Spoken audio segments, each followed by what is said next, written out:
नमस्कार साथियों, एक बार फिर से आप लोगों का आपके अपने इस YouTube चैनल में स्वागत है। दोस्तों, हम पढ़ रहे थे भारत के भौतिक प्रदेश और भारत के भौतिक प्रदेश में हमने हिमालय पर्वत श्रेणी है, इस पर्वत श्रेणी के बारे में हमने पढ़ लिया था, जिनके लगभग आपके सामने 11 भाग है वो पूरे हुए, तो उनको आप जरूर देखिएगा। और आज इस वीडियो के माध्यम से हम पढ़ने वाले हैं इसी भारत के भौतिक प्रदेश का दूसरा भाग, और वो दूसरा भाग है दोस्तों आपका उत्तर का विशाल मैदान। तो दोस्तों, वीडियो है उनको आप शुरू से लेकर के अंत तक आप जरूर देखें। दूसरा भाग है आपका, देखिए आज उत्तर का विशाल मैदान, उत्तर का विशाल मैदान। अब इस उत्तर के विशाल मैदान को जब हम पढ़ते हैं तो यहां से देखिए आपके सामने किस तरीके की प्रश्न है वो आपसे पूछे जा सकते हैं। अब यहां से देखिए, जैसे हम उत्तर के विशाल मैदान को पढ़ते हैं तो मित्रों सबसे पहले तो आपको करना क्या है, यहां से आपको भारत है इसका मानचित्र है वो बनाना है। सबसे पहले हमने यहां से क्या किया, यहां से हमने भारत का मानचित्र है वो बना लिया। इसी भारत के मानचित्र पर देखिए हम इसे उत्तर के विशाल मैदान को पढ़ेंगे। किसको पढ़ेंगे दोस्तों? उत्तर का विशाल मैदान। देखो कितना प्यारा यहां से आपके सामने ये भारत का मानचित्र बन गया है। अब यहां से देखते हैं कि ये जो आपका उत्तर का विशाल मैदान है, इनकी क्या क्या विशेषता है और क्या क्या विशेषता आपको किस तरीके से याद है वो करनी है। देखो यहां से दोस्तों हमने ये वाला भाग पढ़ा था कुछ इस प्रकार से। ये भाग आपके सामने देखिए किसका था, हिमालय पर्वत श्रेणी का, यानी ऊपर वाला जो भाग था, जो हमने पहले नंबर का भाग पढ़ा था, वो भाग आपके सामने किसका हुआ, हिमालय का। अब इसे हिमालय के देखिए यहां से नीचे की बात करते हैं तो मित्रों यहां पर आपके सामने ये वाला जो भाग आता है, दूसरा भाग, इस दूसरे भाग को ही कहा जाता है आपके सामने उत्तर का विशाल मैदान। अब इनकी क्या क्या विशेषता है और क्या क्या स्थिति देखिए आपके सामने आती है। देखिए मैं पॉइंट टू पॉइंट आपके सामने रख रहा हूं। उत्तर का जो विशाल मैदान है ये मित्रों विश्व का सर्वाधिक उपजाऊ भौतिक प्रदेश है। विश्व का सर्वाधिक उपजाऊ भौतिक प्रदेश, यानी विश्व का सर्वाधिक उपजाऊ भौतिक प्रदेश कौन सा है? उत्तर का विशाल मैदान है। इस उपजाऊ भौतिक प्रदेश की बात करें तो इसका जो जनघनत्व है वो सर्वाधिक है, यानी यहां पर सर्वाधिक जनघनत्व है वो पाया जाता है, जनघनत्व। ये बात याद रखनी है। उसके बाद में इस उत्तर के विशाल मैदान की जब हमें आकृति की बात करें तो इनकी आकृति है वो किसके समान है, तो याद रखना है धनुषाकार है।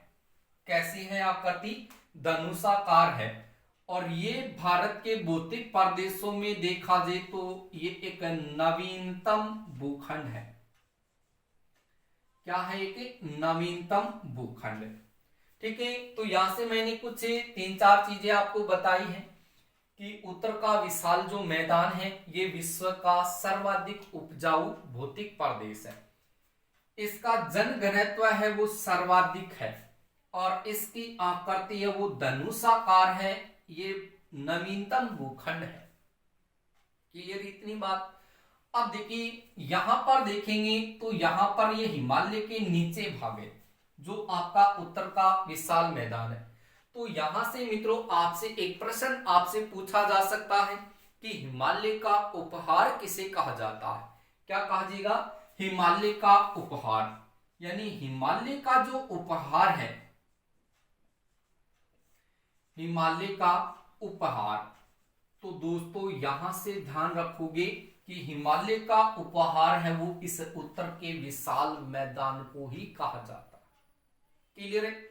अब देखिए इनका अगर हम विस्तार देखें दोस्तों तो इसका विस्तार आपके सामने देखिए किस प्रकार से आता है। इनका विस्तार देखें उत्तर का विशाल मैदान की, तो लगभग दोस्तों आपके सामने ये 7 लाख है। कितने लाख? 7 लाख वर्ग किलोमीटर ये क्षेत्रफल में फैला हुआ है। यानी क्षेत्रफल की बात करें तो दोस्तों उत्तर का जो विशाल मैदान है ये लगभग 7 लाख वर्ग किलोमीटर क्षेत्रफल में फैला हुआ है।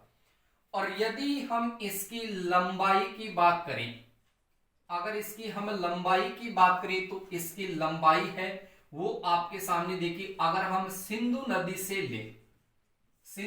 से लेकर के मित्रों अगर हम गंगा नदी तक देखें, कहां तक? गंगा नदी तक। तो सिंधु से लेकर गंगा नदी तक तो इसकी जो लंबाई मिलेगी वो तो मित्रों आपको कितनी मिलेगी? 3200 किलोमीटर। कितनी मिलेगी? 3200 किलोमीटर। जबकि इसकी लंबाई अगर हम देखें सतलज नदी से देखें, कौन सी नदी से? सतलज नदी से। तो सतलज नदी से अगर हम गंगा नदी तक इनकी लंबाई देखें तो लंबाई प्राप्त होगी मित्रों आपके सामने कितनी? तो याद रखोगा 2400 किलोमीटर। कितनी आ जाएगी? 2400 किलोमीटर। उसके बाद में देखिए अगर हम इनकी चौड़ाई की बात करें तो इनकी चौड़ाई देखो कितनी है, तो याद रखोगा लगभग 150 से लेकर के 300 मीटर ये इनकी चौड़ाई है। और अगर हम इनकी औसत ऊंचाई की बात करें तो इनकी औसत जो ऊंचाई है वो कितनी है? तो याद रखना है 200 मीटर है। यानी इनका विस्तार देखें उत्तर का विशाल मैदान का, तो मित्रों याद रखना है कि ये लगभग 7 लाख वर्ग किलोमीटर क्षेत्रफल में फैला हुआ है। और इसकी अगर हम लंबाई सिंधु से लेकर के गंगा नदी तक देखें तो इसकी कुल लंबाई प्राप्त होती है 3200 किलोमीटर। जबकि सतलज नदी से गंगा नदी तक देखें तो इसकी लंबाई कितनी आती है? 2400 किलोमीटर। और अगर हम चौड़ाई की बात करें तो लगभग चौड़ाई आपके सामने देखो कितनी आ रही है? 150 से 300 मीटर। जबकि औसत ऊंचाई देखें मित्रों तो औसत ऊंचाई कितनी है? 200 मीटर। लेकिन यहां से एक चीज है वो आपको कंफ्यूज करेगी। यानी दोस्तों यहां पर आपसे ये कहा जी कि ये जो उत्तर का विशाल मैदान है इस मैदान में एक क्षेत्र आता है जिसका नाम है अंबाला। कौन सा क्षेत्र आता है? अंबाला। और एक क्षेत्र आता है आपके सामने सहारनपुर। कौन सा क्षेत्र? सहारनपुर। अगर अंबाला और सहारनपुर की बात करें तो इन दोनों जगह पर देखा जाए तो यहां पर इनकी जो औसत ऊंचाई है, इनकी जो औसत ऊंचाई है वो मित्रों औसत ऊंचाई कितनी है? तो यहां पर ध्यान रखोगे 291 मीटर है।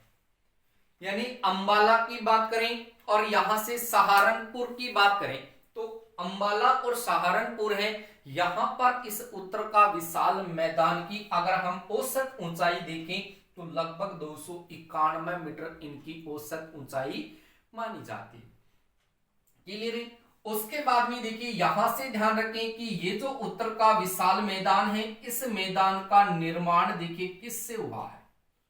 इसका निर्माण देखिए किससे हुआ है? तो दोस्तों याद रखना कि इस मैदान का निर्माण है वो सतलज नदी के अलावा देखें तो मित्रों नाम आता है गंगा नदी, और गंगा के अलावा देखें तो नाम आता है यमुना नदी, और यमुना के अलावा देखा जाए तो दोस्तों नाम आता है ब्रह्मपुत्र नदी का।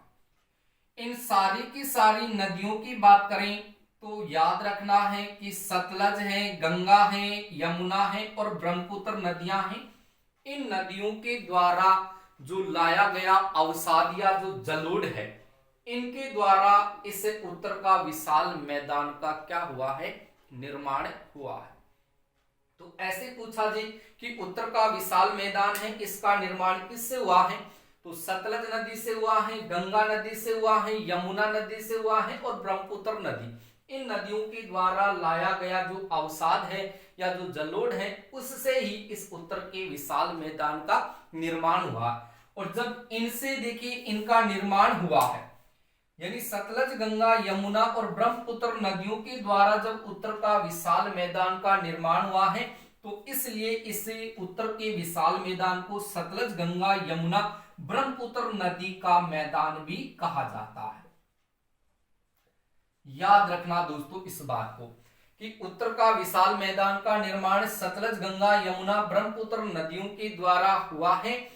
तो ऐसी स्थिति में इस उत्तर के विशाल मैदान को सतलज, गंगा, यमुना, ब्रह्मपुत्र का मैदान भी कहा जाता। लेकिन दोस्तों यहां से देखेंगे तो यहां पर आपके सामने भाग है प्रायद्वीपीय पठार का। इससे नीचे वाला जो भाग है ये प्रायद्वीपीय पठार का है। और यहां पर आपके सामने एक नदी आती है मित्रों, यहां पर एक नदी आती है और उस नदी का नाम है आपके सामने हुगली नदी। कौन सी नदी है? हुगली नदी।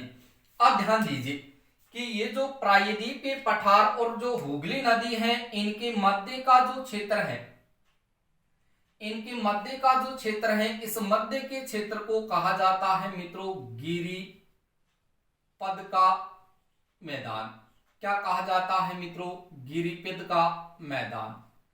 यानी प्रायद्वीपीय पठार की बात करें, प्रायद्वीपीय पठार की बात करें और यहां से देखिए आप हुगली नदी की बात करें, तो इनके मध्य का जो मैदान है उस मैदान को ही क्या कहा जाता है?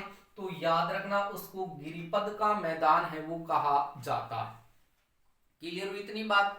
अब देखिए आगे हम चर्चा करें तो इस उत्तर का विशाल मैदान का देखिए विस्तार कहां कहां पर है। दोस्तों यहां पर आपके सामने एक राज्य है जिसका नाम है पंजाब। थोड़ा हिस्सा देखिए तो यहां पर आता है आपके सामने राजस्थान। पंजाब के बाद में देखा जाए तो यहां पर आता है हरियाणा। हरियाणा के बाद में यहां पर आता है यूपी और यूपी के बाद में यहां पर आता है आपके सामने बिहार और बिहार के बाद में यहां पर आता है पश्चिमी बंगाल और पश्चिमी बंगाल के बाद में मित्रों यहां पर आता है आपके सामने असम या असम। यानी उत्तर का जो विशाल मैदान है, इस मैदान का विस्तार देखें तो राजस्थान, पंजाब है, हरियाणा है, यूपी है, उसके बाद में बिहार है, पश्चिमी बंगाल है और असम है। यहां पर इस उत्तर के विशाल मैदान का विस्तार है वो आता है। जबकि इस उत्तर का विशाल मैदान का निर्माण है वो सतलज नदी, गंगा नदी, यमुना नदी और ब्रह्मपुत्र नदियों के द्वारा होने के कारण इसको सतलज, गंगा, यमुना व ब्रह्मपुत्र का मैदान है वो कहा जाता है। क्लियर हुई बात? उसके बाद में मित्रों मैंने पिछले वीडियो में आपसे कहा था कि आपके सामने एक हिमालय फ्रंट लाइन आती है, हिमालय फ्रंट लाइन। अब इस हिमालय फ्रंट लाइन की बात करें तो ये हिमालय फ्रंट लाइन क्या करती है मित्रों? ऊपर तो भाग है आपके सामने किसका? हिमालय का, और इसके नीचे आपके सामने भाग है उत्तर का विशाल मैदान का। उत्तर का विशाल मैदान, उत्तर का विशाल मैदान। तो यहां पर ध्यान दीजिए कि उत्तर का जो विशाल मैदान है और ऊपर आपका हिमालय, तो ये हिमालय फ्रंट लाइन क्या करता है कि ये हिमालय को उत्तर के विशाल मैदान से अलग करता है। या हम ऐसे कह सकते हैं कि हिमालय को उत्तर के विशाल मैदान से अलग कौन करता है? Himalaya front line. ये मित्रों बहुत ही इंपोर्टेंट चीज है, इस चीज को आप याद कर लेना। हिमालय फ्रंट लाइन यानी हिमालय फ्रंट लाइन की बात करें तो ये हिमालय को उत्तर के विशाल मैदान से क्या करता है? अलग करता। तो ये हिमालय के नीचे होने के कारण इसे हिमालय का उपहार कहा जाता है। क्या कहा जाता है मित्रों? उपहार कहा जाता है। तो उत्तर का विशाल मैदान है, ये हिमालय का उपहार है। और ये हिमालय देखिए हिमालय से ये उत्तर का विशाल मैदान है वो किससे अलग होता है? हिमालय फ्रंट लाइन के द्वारा अलग होता है। उसके बाद में देखिए आगे हम बात करें तो इस उत्तर के विशाल मैदान में इस उत्तर के विशाल मैदान में देखिए मित्रों, सर्वाधिक कृषि होती है। क्या होती है?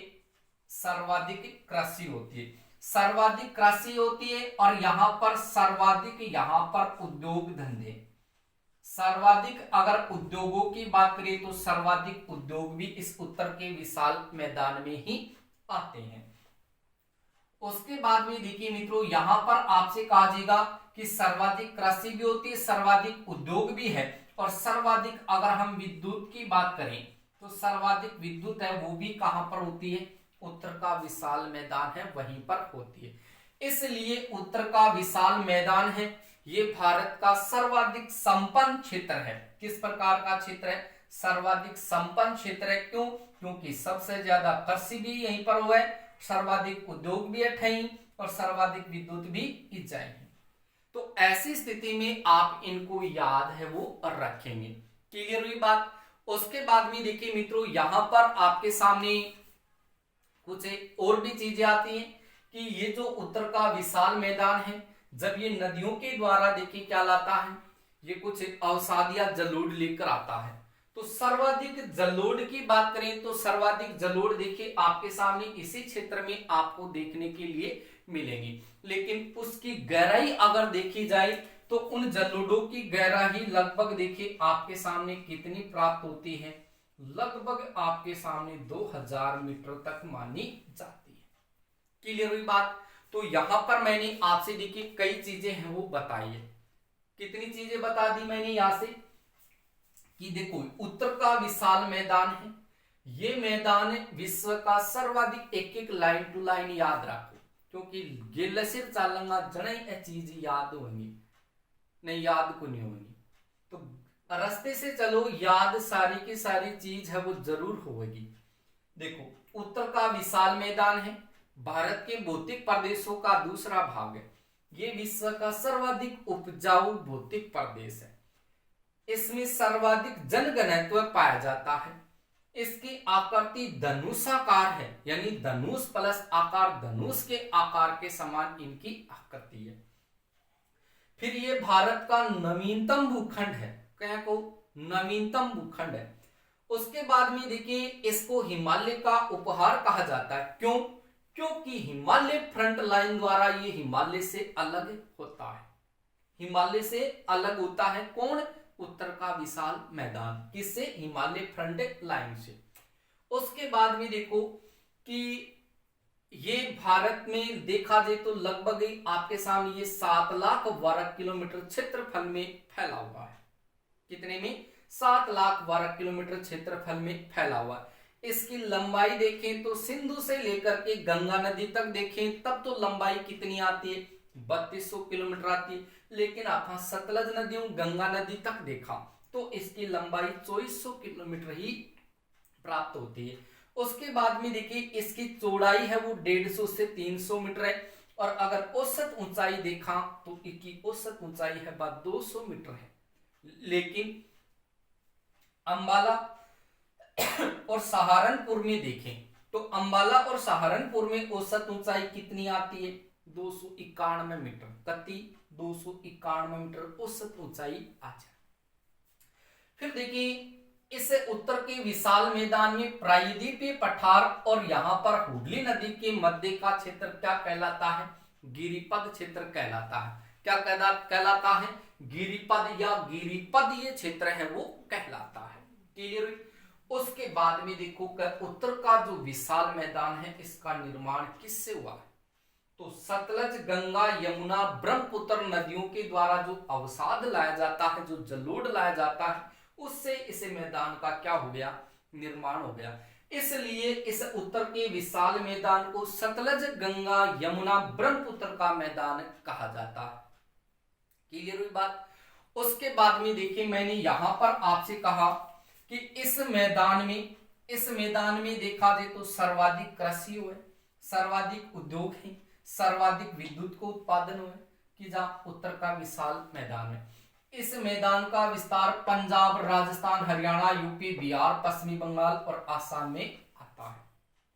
और जो आप आ चीज पढ़ी ना कि अंबाला और सहारनपुर में इस उत्तर के विशाल मैदान की जो औसत ऊंचाई है, क्या है औसत ऊंचाई, वो 291 मीटर है। इसलिए इस वाले क्षेत्र को, इस उत्तर के विशाल मैदान की बात करें तो इसका ये आपके सामने क्या माना जाता है, जल विभाजक माना जाता है। इस मैदान का क्या माना जाता है, जल विभाजक,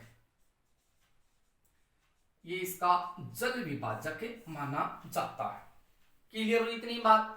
ये तो आपके सामने कुछ बेसिक जानकारी है वो हुई है।